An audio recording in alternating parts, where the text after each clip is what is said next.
Avant de plonger dans cette histoire incroyable, pensez à vous abonner à la chaîne et à activer la cloche. Ici, chaque récit a quelque chose à dire, et vous ne voudrez pas en manquer un seul. Dans la ville lumineuse de New York, là où les tours d'acier frôlent le ciel et où la richesse s'exhibe sans honte, vivait Ethan Wallace, un millionnaire réputé pour son arrogance. Héritier d'un empire financier, il se croyait supérieur à tous, surtout à ceux qu'il jugeait inutiles, à la société. Un soir, lors d'un gala de charité organisé pour aider les démunis, il fit la rencontre d'une femme discrète, Amelia Carter, une serveuse de 28 ans, épuisée par la vie mais encore digne dans ses gestes et son regard. Elle était venue pour servir les invités, non pour en faire partie. Pourtant, son calme, sa grâce malgré sa pauvreté et la sincérité de son sourire intriguèrent Ethan. Il la regarda longuement, amusé. Quand elle renversa accidentellement un peu de vin sur son costume hors de prix, les regards se tournèrent vers elle. Le silence tomba. Mais au lieu de la réprimander, Ethan sourit froidement et dit : « Vous avez de la chance. J'aime les surprises. Venez dîner chez moi demain soir. » Toute la salle la dévisagea. Une serveuse invitée à dîner par un multimillionnaire ? L'idée semblait absurde, presque humiliante. Amelia, confuse, hésita. Mais il insista avec un ton qui ne laissait pas place au refus. Elle accepta, sans savoir qu'Ethan avait une intention bien précise, l'humilier publiquement, lui faire sentir la distance infranchissable entre leurs mondes.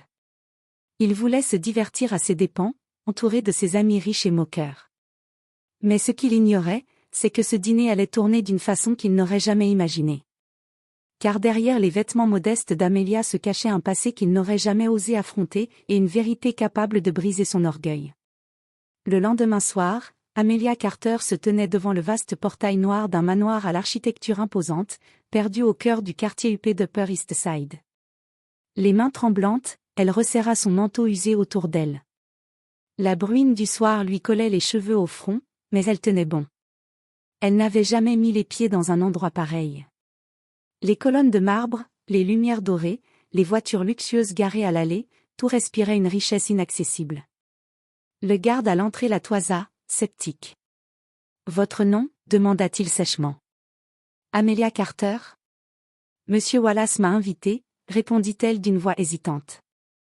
Le garde arqua un sourcil, puis, après un coup de téléphone bref, ouvrit la grille d'un geste mécanique. « Entrez. » Le battement de ses pas résonna sur les dalles de pierre alors qu'elle traversait le long chemin menant à la porte principale. Quand celle-ci s'ouvrit, un majordome vêtu de noir l'accueillit avec un sourire forcé. « Mademoiselle Carter, Monsieur Wallace vous attend. » Elle entra. Le hall d'entrée était immense, lustre de cristal, tableau de maître, escalier monumental. Chaque détail semblait lui murmurer qu'elle n'était pas à sa place. Dans le grand salon, Ethan Wallace se tenait près du feu, un verre de vin à la main. Il portait un costume sur mesure et un sourire suffisant. Autour de lui, plusieurs invités, hommes et femmes en tenue de soirée, discutaient à voix basse, riant parfois en la regardant du coin de l'œil. « Ah, voilà notre invité d'honneur !» lança Ethan d'un ton théâtral. Amelia, mal à l'aise, répondit poliment. « Bonsoir, Monsieur Wallace. Vous êtes ravissante, vraiment, » dit-il, feignant la galanterie. Puis, se tournant vers ses amis. « Vous voyez, je vous avais dit qu'elle avait du charme naturel. Pas besoin de diamants pour briller. » Un rire étouffé se fit entendre derrière elle. Amelia sentit ses joues s'enflammer, mais elle garda la tête haute. Ethan s'approcha, tendit le bras et ajouta : « Permettez que je vous montre ma demeure. Après tout, il n'est pas courant qu'une serveuse découvre un manoir de l'intérieur, n'est-ce pas ? » Les invités éclatèrent de rire. Amelia sentit le piège se refermer. Mais elle se contenta de sourire faiblement. « Peut-être, Monsieur Wallace. Mais je sais reconnaître la beauté, qu'elle soit dans une maison ou dans un geste. » Cette réponse fit taire momentanément la salle. Ethan esquissa un sourire forcé, surpris par sa répartie. « Intéressant, » murmura-t-il. « Allons dîner. » La table était dressée comme pour un banquet royal. Porcelaine fine, couvert en argent, chandeliers étincelants. Amelia prit place à côté d'Ethan, sous le regard curieux des convives. Tout au long du repas, les questions se firent de plus en plus cruelles. Vous travaillez depuis longtemps dans la restauration? Vous gagnez combien, si ce n'est pas indiscret? Vous avez déjà goûté du caviar, mademoiselle Carter? Ethan observait, amusé, le malaise d'Amelia grandir. Il voulait la pousser à bout, la voir perdre sa dignité. Mais contre toute attente, elle resta calme. Elle répondit à chaque provocation avec douceur, sans jamais se rabaisser. Et plus le repas avançait, plus quelque chose changeait dans l'atmosphère, la gêne s'installait du côté d'Ethan. Car malgré la richesse qui l'entourait, c'était elle qui dégageait une noblesse véritable. Le dîner se poursuivait dans une atmosphère étrange, presque pesante. Les convives riaient encore, mais leur rire semblait forcé. Ethan, pourtant maître du jeu, commençait à sentir quelque chose lui échapper. Amelia, elle, restait droite, polie, mais son regard était différent, ni soumission, ni peur. Une lumière tranquille s'y reflétait, comme si rien ne pouvait l'atteindre. Ethan vida son verre de vin et décida de reprendre le contrôle. Il se leva lentement, fit teinter sa fourchette contre le cristal et déclara. « Mes amis, je crois qu'il est temps d'amuser un peu la soirée. » Les invités se redressèrent, intrigués. « Voyez-vous, dit-il, ce soir j'ai voulu faire une expérience. Inviter quelqu'un, d'un autre monde. » Il posa son regard sur Amelia, qui le fixait sans un mot. Une femme du peuple, une serveuse, dans la maison d'un millionnaire. Je voulais voir si la grâce pouvait exister sans éducation, si la pauvreté pouvait se mêler à l'élégance. Des murmures parcoururent la table. Certains ricanèrent, d'autres baissèrent les yeux, gênés. Amelia, elle, resta immobile. Alors, Amelia, continua Ethan en feignant la douceur, dites-nous, comment vivez-vous le fait d'être ici, entouré de gens si différents de vous? Un silence s'abattit. Tous attendaient qu'elle s'effondre, qu'elle tremble, qu'elle perde contenance. Mais Amelia prit simplement une respiration profonde, posa sa serviette, et répondit d'une voix posée. Différent? Peut-être. Mais je ne crois pas que la valeur d'une personne dépende de la taille de sa maison ou du prix de sa montre. Elle marqua une pause, puis ajouta doucement. Ce qui nous distingue vraiment, c'est ce que nous faisons quand personne ne nous regarde. Le silence devint total. Même les chandelles semblaient vaciller. Ethan sentit une pointe d'agacement lui traverser le cœur. Charmant discours, dit-il d'un ton sec. Mais ici, nous aimons les choses concrètes. Tenez, j'ai quelque chose pour vous. Il fit signe à un domestique, qui apporta une petite boîte en velours. Amelia fronça les sourcils. Ouvrez, insista Ethan. Elle s'exécuta. À l'intérieur, un collier étincelant, sans doute d'une valeur inestimable. C'est pour vous, dit-il. Un souvenir, de votre première vraie soirée. Le ton, faussement généreux, trahissait le mépris. Les invités comprirent immédiatement, c'était une mise en scène pour l'humilier. Mais au lieu de se troubler, Amelia referma doucement la boîte, la posa devant lui, et répondit. « Je vous remercie, monsieur Wallace. Mais je ne porte pas ce qui n'a pas de sens. » Ethan serra les dents. « Vous refusez un bijou qui vaut plus que votre appartement? Je préfère garder ma dignité. Elle n'a pas de prix. » Un frisson parcourut la salle. Puis une femme, l'amie d'Ethan, intervint d'un rire nerveux. « Allons, ce n'est qu'un jeu. » Mais Amelia se leva lentement, ses yeux désormais ancrés dans ceux du millionnaire. « Un jeu? Peut-être pour vous. Pas pour moi. Parce que ce que vous appelez un jeu, monsieur Wallace, c'est la vie réelle de ceux que vous méprisez. » Ces mots résonnèrent dans la pièce comme une gifle. Ethan tenta de répondre, mais resta muet. Son assurance s'effritait.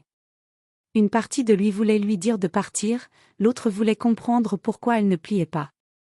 Amelia prit son manteau, prête à quitter la pièce, quand soudain une voix, dans le fond, prononça lentement. « Ethan, tu devrais peut-être lui dire qui elle est vraiment. » Tous les regards se tournèrent vers un vieil homme assis au bout de la table, Charles Wallace, le père d'Ethan. Son visage était grave. Ethan pâlit instantanément. Un silence glacial tomba sur la pièce. Tous les invités fixaient le vieil homme, Charles Wallace, assis dans son fauteuil au bout de la table. Sa voix, faible mais ferme, avait suffi à briser l'atmosphère. Ethan, lui, semblait soudain mal à l'aise, presque paniqué. « Père, murmura-t-il, ce n'est pas le moment. » « Au contraire, répondit Charles d'un ton sec. C'est exactement le moment. » Amelia, confuse, s'arrêta au seuil du salon. Elle ne comprenait pas encore pourquoi le patriarche de la famille Wallace s'adressait à elle avec un regard empreint de respect, presque de tendresse. Charles se leva lentement, appuyé sur sa canne. « Mademoiselle Carter, je ne pensais pas que nous nous reverrions un jour. » Amelia cligna des yeux, stupéfaite. « Vous me connaissez ? » « Oui, » répondit-il simplement. « Vous étiez la fille de Margaret Carter, n'est-ce pas ?» Le nom fit sursauter Ethan. « Non, ce n'est pas possible, balbutia-t-il. « Oh que si, » dit son père, en fixant son fils avec sévérité. « C'est la fille de la femme qui t'a sauvé la vie, Ethan. » La pièce devint soudain glaciale. Les invités échangeaient des regards nerveux, ne comprenant pas la gravité de la scène. Charles poursuivit, la voix tremblante mais claire. « Il y a 20 ans, lors de l'incendie à l'usine Wallace, tu étais prisonnier des flammes. C'est Margaret Carter, la mère d'Amelia, simple ouvrière, qui est entrée sans hésiter pour te sauver. Elle t'a tiré de là, avant de succomber elle-même à la fumée. » Amelia baissa les yeux. Des larmes silencieuses roulèrent sur ses joues. « Ma mère, » murmura-t-elle. « Je n'avais que 8 ans. » Ethan resta pétrifié, incapable de parler. Son visage perdit toute couleur. Il se souvenait. Oui, il se souvenait de la femme qu'il avait portée jusqu'à la sortie, couverte de brûlures, alors qu'il pleurait dans ses bras. Il n'avait jamais su son nom. Et voilà qu'il venait d'humilier sa fille. Charles reprit, avec un mélange de douleur et de colère. Quand j'ai appris qu'elle était morte en te sauvant, j'ai voulu aider sa fille. J'ai confié la mission à ton service de charité, celui que tu dirigeais à l'époque. Il marqua une pause. Tu m'avais dit que tu n'avais jamais retrouvé sa trace. Ethan sentit un poids terrible lui broyer la poitrine. Il comprenait tout. Il avait ignoré les lettres, fermé les dossiers, trop préoccupé par son image et ses soirées mondaines. Et ce soir, par pure vanité, il avait voulu humilier celle à qui il devait sa propre vie. Personne ne parlait. Les invités baissaient la tête, honteux. Amelia, elle, resta debout, digne, malgré ses larmes. Charles s'approcha d'elle, prit doucement sa main. « Mademoiselle Carter, je vous dois mes excuses. Et mon fils aussi. » Ethan se leva lentement, le regard vide. Il s'avança vers elle, chaque pas lui coûtant. « Amelia, je... » Les mots refusaient de sortir. Sa voix tremblait. « Je ne savais pas. Je ne savais pas qui vous étiez. » Amelia le regarda droit dans les yeux. « Ce n'est pas ce que vous ne saviez pas qui me blesse, monsieur Wallace. C'est ce que vous n'avez pas voulu savoir. » Une phrase, simple mais dévastatrice. Ethan baissa la tête, incapable de soutenir son regard. Charles Wallace, d'une voix grave, conclut. « Ethan, ce dîner devait être pour toi une leçon d'humilité. Ce soir, tu découvres la valeur d'une âme que tu as tenté de piétiner. » Amelia s'apprêta à partir. Mais avant de franchir la porte, elle se tourna une dernière fois. « Vous m'avez invité pour m'humilier. Moi, je vous remercie. Parce que ce soir, ce n'est pas moi qui ai perdu quelque chose, c'est vous. » Elle sortit, laissant derrière elle un silence lourd et un homme détruit. Le manoir Wallace était plongé dans un silence pesant. Les invités étaient partis un à un, fuyant la honte et l'inconfort du scandale. Ne restait plus que Ethan et son père, seuls dans la vaste salle à manger désormais vide. Les chandelles s'étaient éteintes, et l'écho du dernier mot d'Amelia résonnait encore dans l'air. « Ce n'est pas moi qui ai perdu quelque chose, c'est vous. » Ethan fixait le collier qu'elle avait refusé, toujours posé sur la table. Jamais il ne s'était senti aussi misérable.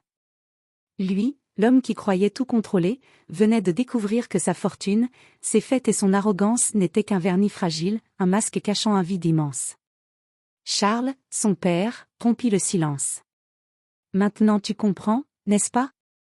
Ethan leva les yeux, le regard lourd de remords. « Oui, Je comprends que j'ai oublié l'essentiel. Ce que tu as fait ce soir est impardonnable, répondit calmement Charles. Mais il n'est pas trop tard pour essayer de réparer. Ces mots, simples, plantèrent une graine dans le cœur d'Ethan. Il passa la nuit sans dormir, hanté par le visage d'Amelia, par la bonté silencieuse de sa mère, et par la honte de son comportement. Quelques jours plus tard. Un matin froid, Amelia, de retour à son travail dans un petit café du Bronx, entendit le tintement de la cloche au-dessus de la porte. Lorsqu'elle leva les yeux, son cœur se serra, Ethan Wallace se tenait là, vêtu simplement, sans costume ni arrogance. Il tenait dans ses mains une boîte en carton. Elle fronça les sourcils, méfiante. « Que faites-vous ici ? » « Je ne viens pas pour m'excuser encore, » dit-il doucement. Les mots ne suffiraient pas.